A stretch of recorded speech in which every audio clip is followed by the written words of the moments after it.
मेरा नाम शिवनंदा संदीप कातकड़े है। मैं महाराष्ट्र के बीड जिले की अंबाजोगाई से आई हूँ। कहीं बैठी हो तो हाथ हिलाइएगा, कहीं बैठी हो तो हाथ हिलाइएगा, जहां कहीं भी बैठे हो। मेरा नाम शिवनंदा संदीप कातकड़े है। मैं महाराष्ट्र के, कहीं बैठी हो तो हाथ हिलाइएगा, मैं महाराष्ट्र की बीड जिले की अंबाजोगाई से आई हूं। शिव जी के बारे में क्या बताऊं गुरुदेव, मैं खुद आश्चर्यचकित हूं। परली की कथा, परली बैजनाथ जहां सोमानी जी ने कथा कराई थी, सुनने के बाद मैं महादेव शिव मंदिर में प्रतिदिन 1 लोटा जल, बेलपत्र और चावल चढ़ाने लगा। अचानक से मेरे पेट में दर्द होने लगा। अस्पताल ले गए, डॉक्टर ने मुझे सोनोग्राफी करने को कहा। सोनोग्राफी में मेरे पेट में एक गठान है, ऐसा डॉक्टर ने कहा।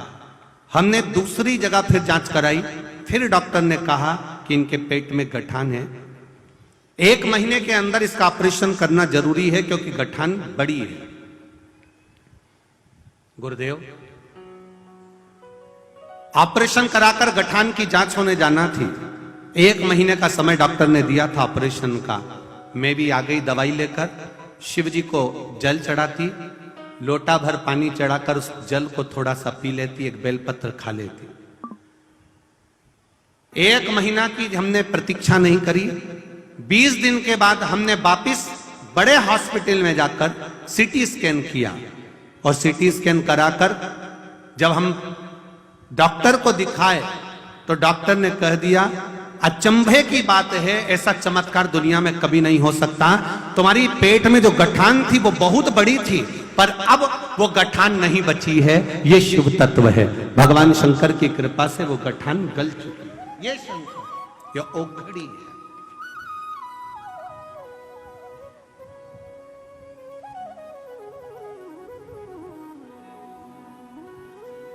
हम जाते हैं शिव मंदिर, हम जाते हैं शंकर भगवान के मंदिर।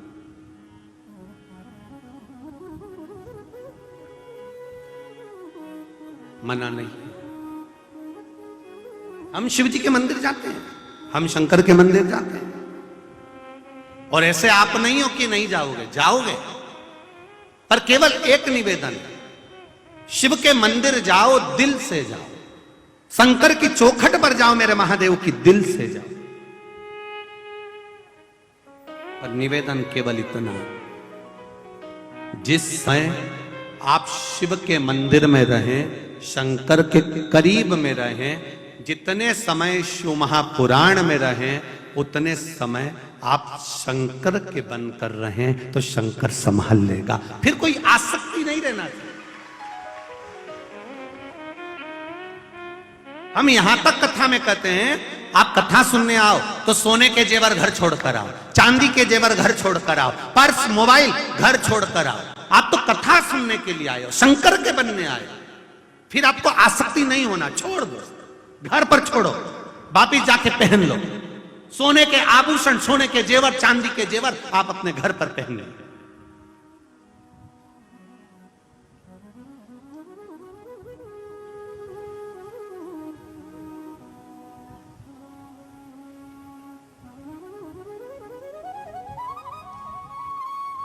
महाराज, दुकान पर बैठकर धन कमाने की सोचना, पर कथा में बैठकर भजन कमाने की सोचना कि शिव कैसे मिले, भगवान शिव कैसे प्राप्त हो।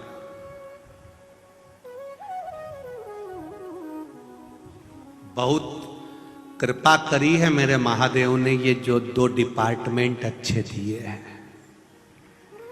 ये दोनों कंपनी बहुत जोरदार है।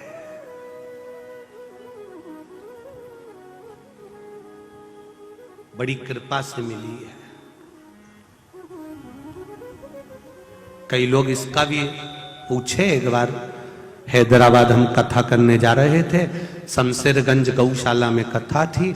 बहुत पहले की बात है, नागपुर से गाड़ी जा रही थी, तो नागपुर से कुछ पढ़े लिखे लड़के गाड़ी में चढ़ गए, कुछ बेटियां चढ़ गई। उस समय हम लोग युवा अवस्था के अंतर्गत धोती वोती पहने, तो छोरियां भी हंसी, छोरे भी हंसे।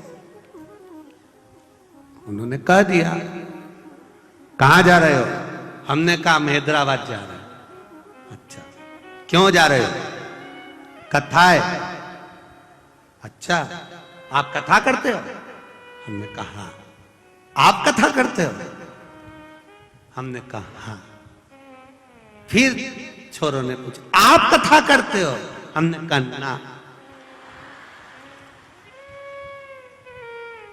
कथा करने वाले के तो सींग होते हैं, हम थोड़ी ना करते।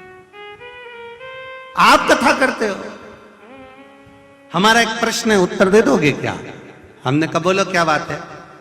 भगवान ने आंख दो बनाई, नासिका बनाई, हाथ बनाए, पांव बनाए, मुंह बनाया, फिर भगवान ने कान बनाया। तो कान बनाया तो सुनाई तो ये दो छेद हैं, इससे देता है। फिर भगवान ने ये क्यों बनाया? अरे हमने कहा इतनी सी बात तो तेरे कॉलेज के प्रोफेसर से पूछ लेता, तेरे टीचर से पूछ ले, घर पे तेरे मम्मी पापा से पूछ ले। नहीं, आप कथा करते हो, आप बताओ। भगवान को सुनाई तो ये दो छेदों से देता है, तो ये क्यों बनाया? हमने कहा भैया, भगवान का एक नाम चतुर नारायण है, उनको मालूम है जब तेरा बुढ़ापा आए, इसलिए उन्होंने पहले से व्यवस्था करके भेजा, स्टैंड दिया है, यहां रख चश्मा। क्यों रे दीनानाथ, स्टैंड दिया यार। अब इतनी कृपा उसने करके भेजी है। फिर उन लड़कों ने और बेटियों ने कहा आप ही कथा करते हो, हम जा रहे हैं। हमने कहा हैदराबाद नहीं आ रहा है, आए शरीर दिया। सबसे जरूरी मेरे महादेव ने अगर दिया है तो ये कर्ण दिया है। जहर घर का एक व्यक्ति पीता है तो एक मरता है, पर इसके अंदर अगर जहर चले गया किसी की निंदा का तो एक नहीं मरता, पूरा घर मरता है। जैसे दशरथ जी का चरित्र देख लो, मंथरा ने कोई जहर की पुड़िया नहीं दी थी, मंथरा ने केवल केकई के कानों में जहर घोल दिया था। ऐसा जहर केकई के कान में गया था कि पूरा घर बिखर गया था। मेरे परभणी वालों, ऐसा जहर तुम्हारे कानों में कोई ना घोल दे, उससे बच कर ले लेना, उससे बचना।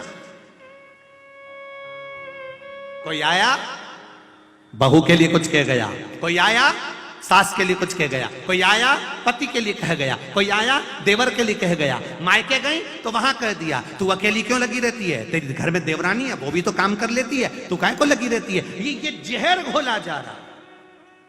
कोई आया तुरंत आकर कह दिया बेचारी तुम्हारी बड़ी बहू कितना काम करती है, मतलब छोटी बेटी खाती है। ये केवल ये जहर की पुड़िया लेकर नहीं आए हैं, परंतु ये जहर घोल कर जा रहा है। आज बड़ी के मन में आ जाएगा कि मैं दिन भर काम करती हूं और छोटी बिल्कुल नहीं करती। जहर घुल गया, धीरे धीरे धीरे धीरे धीरे धीरे वो जहर अंदर अंदर घुटेगा घुटेगा। फिर वो अपने पति से कहेगी कि दिन भर तुम दुकान पे काम करते हो, छोटे भैया क्या करते हैं। फिर वो घुटता घुटता घुटता एक दिन विस्फोट हो जाएगा, घर टूट जाएगा, परिवार टूट जाएगा और वो जहर अपना काम कर जाएगा।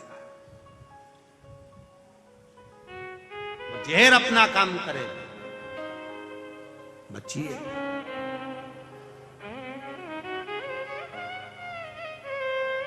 ये जहर घोलने वालों से थोड़ा सा बचने का प्रयास करना, जो तुम्हारे कानों में जहर घोलते, विष घोलते। ये धर्म